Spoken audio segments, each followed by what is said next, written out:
So for the next step, let's look at some tools that will help us more manually add to our scattering system. So first up, let's have a look at the clone stamp tool, the clone stamp 3D tool rather. So what this allows us to do is we can plug in some source objects. So again, let's plug in our scatter geometry, so the box sphere and cylinder.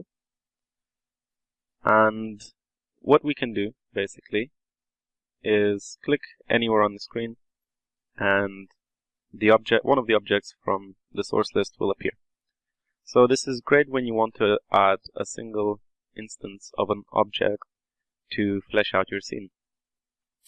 The selection you have here though is that you can, for example, you can select the geometry group. So if you want your stamps to only apply to, say, for example, the cylinder, we can select that, and whatever we click, even though here it looks like I'm clicking on the plane, it's only applied on the cylinder, so that is quite useful. Let's just disable that for now. Another thing we can do is select our cloning mode. So currently it creates instances. We can instead create copies. So what are instances and what are copies? Instances is a type of a copy of an object which directly uses the original to not have to load in the geometry itself. So it's actually quite good for saving your memory, because if you create copies instead, then these are actual separate objects that each have to be calculated separately. And as you can see here, compared to the instances, they're defined by the lack of the little eye in the corner of the icon. So I recommend using instances because they take up less memory. Some of the other settings on offer here are our abilities to snap the surface. So wait, let me disable this just for ease of seeing what I'm doing. So for example, I can align to normal, and basically when I'll be creating an object, it's aligned to the normal of whatever I'm putting it on. So again, quite useful, especially if you are painting, say, foliage on a landscape. Another thing we can check is snap default plane. So currently, whatever I'm doing is snapped onto the plane going horizontally because it's X and Z. Instead, for example, I can do Y and Z. And this way, it will be snapped to the plane along the YZ horizon. So that's quite useful and worth remembering. And the last things we can do is, for example, add in some scatter variants. So I often recommend adding in 360 degrees for any kind of plants or foliage, and so any object you paste is going to be randomly rotated. And again, the rotation step and the rotation variants are exactly the same as I have previously described. Again, you can add a little bit of translation variance. So for example, if I add 10 here, your object will be translated a random value between 0 and 10 in the y-axis. So again, quite useful. And uniform scaling variance, if I add in 100%, and let's just cancel this out, you can see that we get a little bit of variance in the scale as well. And so that's really all for the Clone Stamp 3D tool. It's very useful for adding individual bespoke objects to kind of flesh out your scene, and I would recommend using it after you've done your main scattering, just to get the nice finishing touches. Okay, so next up is our particle paint tool, and this is really cool. So let's turn this off, and let me delete all of the objects created by the Clone Stamp 3D. So all of these. Delete, and let's have a look at our previous scatter again. Actually, no, yeah, let's turn it off. So with the particle paint, again, double click here to go into its settings. Let's enlarge this. So there are several different settings that are quite important. So the essential idea of it is that you create a new object here. You click New, Geometry, and Container. And this will be the container for all of the particles that you now paint. So if I draw a stroke here, you can see that I've just drawn a bunch of particles on the geometry. And by default, they stick to all of the geometry available.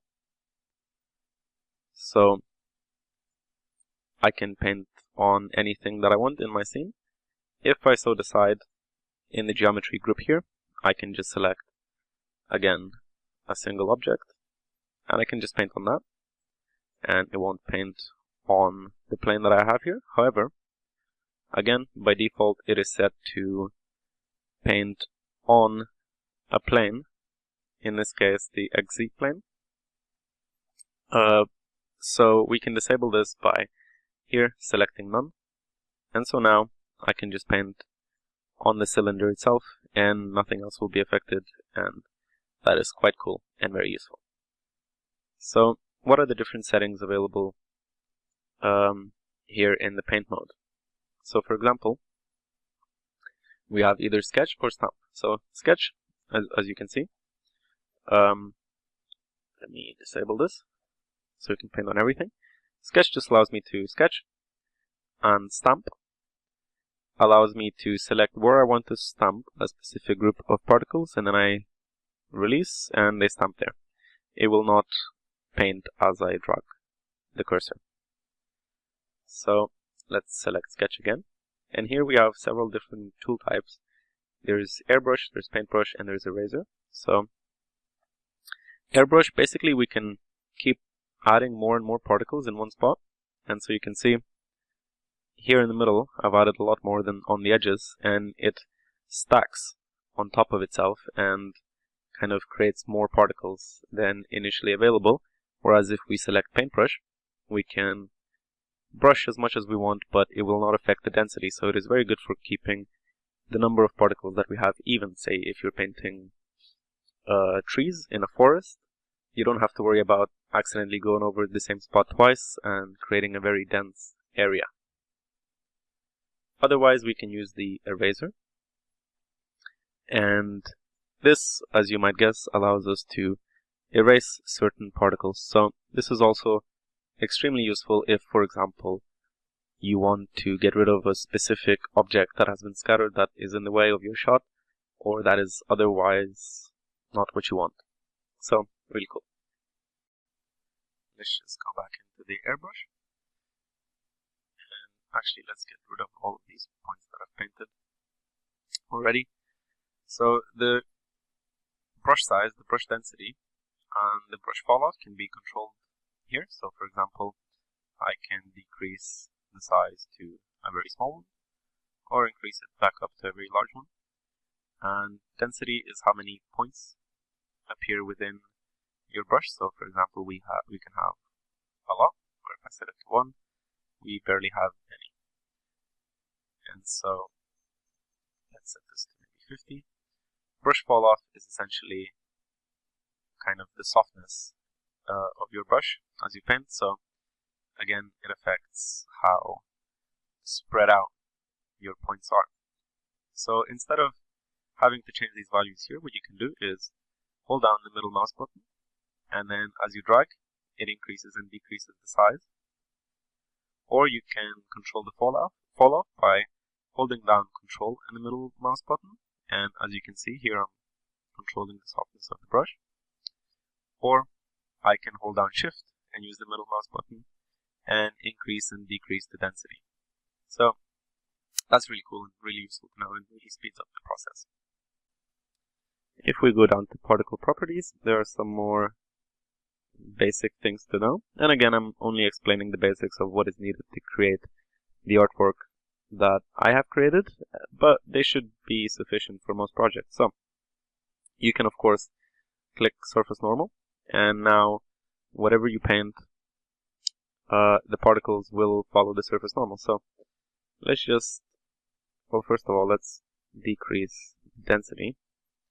And so now I've painted some particles. If I go back into my scatterer, I can go into the geometry support and instead change it to my container. So as you can see, if I have the surface normals unclicked and I paint, you have to have the container selected to paint. Sorry. None of the normals are followed of the base geometry that we're using, or if we click it, then our geometry follows the surface normal. So that is quite useful. Again, it depends on what you're doing and whether you want that or not. The last thing to discuss in this tool is the stroke ID setting, as well as the idea of it. So basically what it allows us to do is personalize, say, specific strokes of our particle paint tool to provide different properties within the objects that are being scattered. So for example, we can, in our container here, if we select this, we can create a new property, and let's call this stroke ID. And what we want this to be is an integer with a size of 1. So basically, integer is a number such as 1, 2, 3, 4, 5. And we want the size to be 1 because we only want one of these numbers, as opposed to, say, if we wanted 3, that would be 4 if we want a number that can fit into the x, y, z values, so we want 3 numbers. But for this we just want 1. We click OK. And what we can do is, if we go to our material editor and look at our scatterer, in the scatter input we currently have our fractal noise. But if you remember, I previously mentioned this idea of using, instead of luminance, an ID.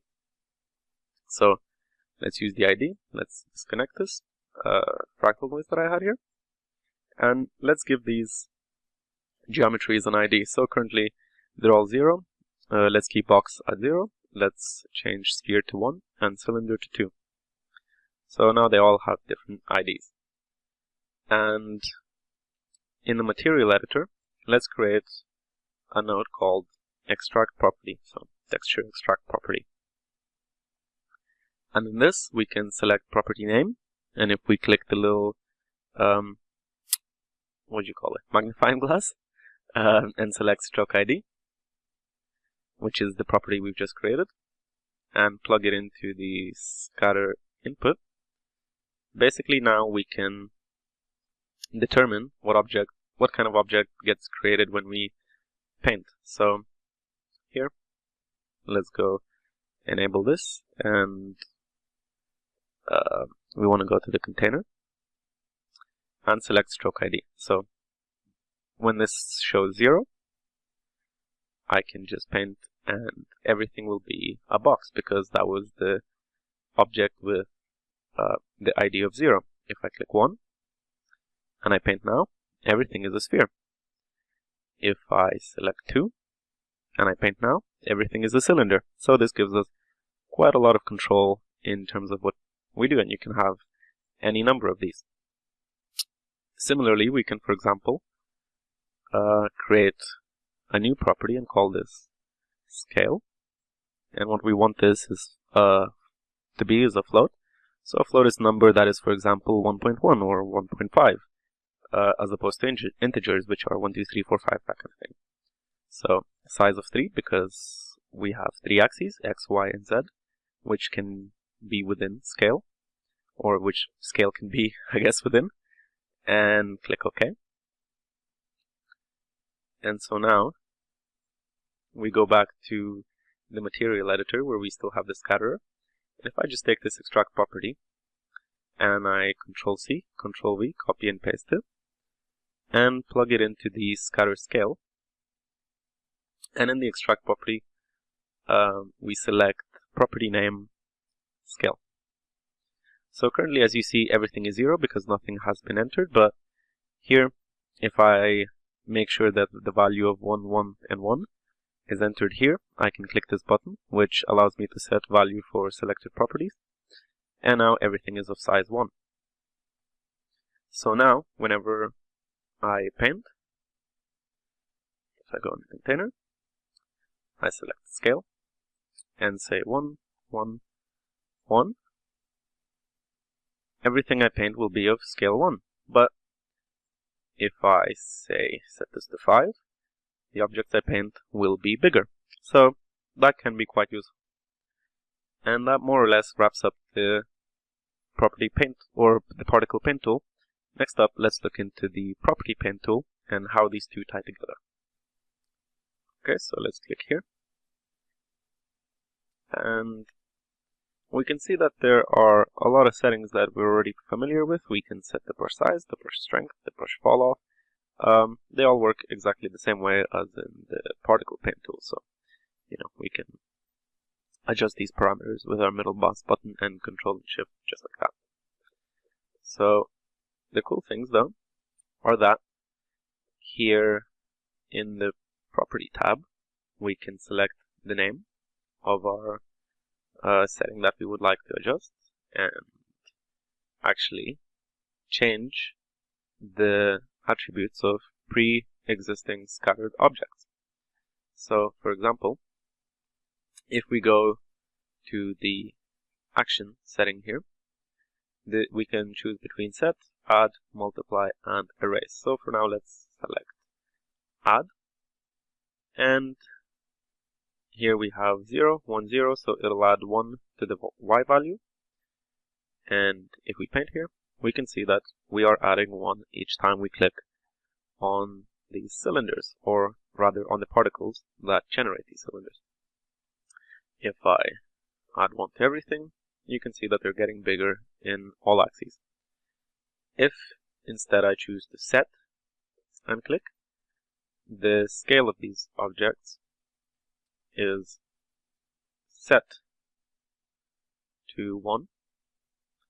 So if I change this to 2, 2, 2, you can see that they're set now to be scale 2, but I can't click more and adjust this.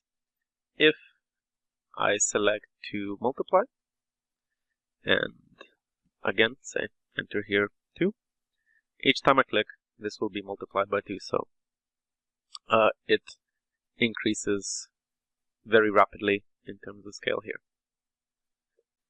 Otherwise I can select my stroke ID here, and basically as you can see this is an integer, so it's a single number. If I paint 0, and also make sure you have the action set to set, otherwise if I do add it doesn't work. So if I have it on set and as I paint 0, the objects become boxes because that is the object with the ID of 0. If I select 1, I can change my objects to spheres, and likewise 2, I can change them to cylinders, so that is quite useful. The last thing to talk about with regards to scatterers for this tutorial will be the action of baking scatterers. So let's take what we have here and let's just select our scatterer, and if we go to the scattering tab up here and click this icon, it bakes a scatterer, so a bake scatterer. And so now we have a copy of our scatterer that is baked. So let me disable this one with Control D. And here we have a copy that I can't add any more points to or any other geometries. However, it is very good because I can, for example, now take this and copy it, and I can sort of use this as an object, and it is very editable.